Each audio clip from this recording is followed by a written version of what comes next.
zhvillime dramatike vinë për procesin e integrimit të Shqipërisë. Raporti i barë mbeti në klasë, mbasi një seri vendesh anëtare të Bashkimit Evropian nuk e votuar, por shtruan një seri çështjesh themelore. Dhe unë jam këtu të falënderoj, të shpreh mirënjohje ndaj këtyre vendeve, të cilat insistojnë që procesi i integrimit të jetë një proces i bazuar në merit, sepse ky proces i bazuar në merit është interesi absolut më i mirë i qytetarëve shqiptar.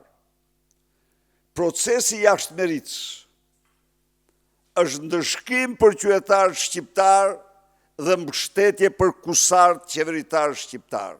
Ndaj dhe duhet të falënderoj një seri vendesh të Bashkimit Evropian, të cilat doradorës po e kuptojnë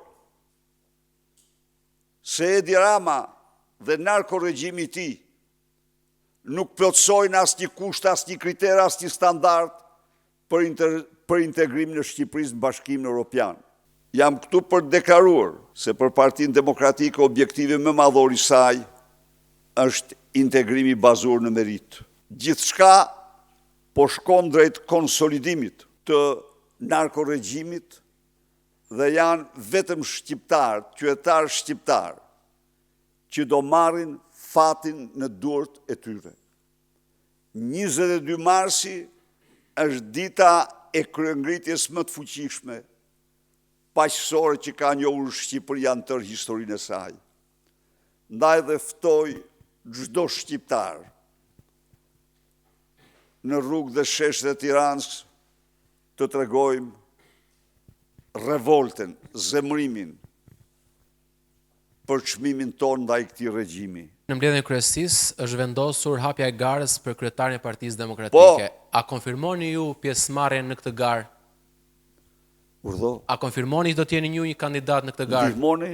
A konfirmoni që do të jeni ju kandidat në garën e 23 majit? A mund të më thosh pa kush të tha ty që jo njëherë?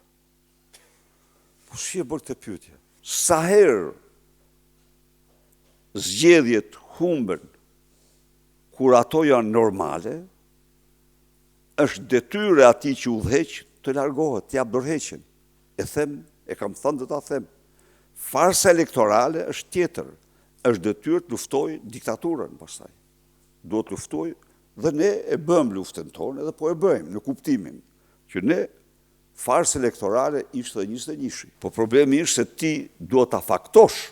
Ai që ishte para meje, ai nuk ishte normal ta faktonte, nuk i interesonte sepse kishte nda pushtetin me Edi Ramën, kishte bashkëm në ndarjes pushtetit. Kjo është e vërteta.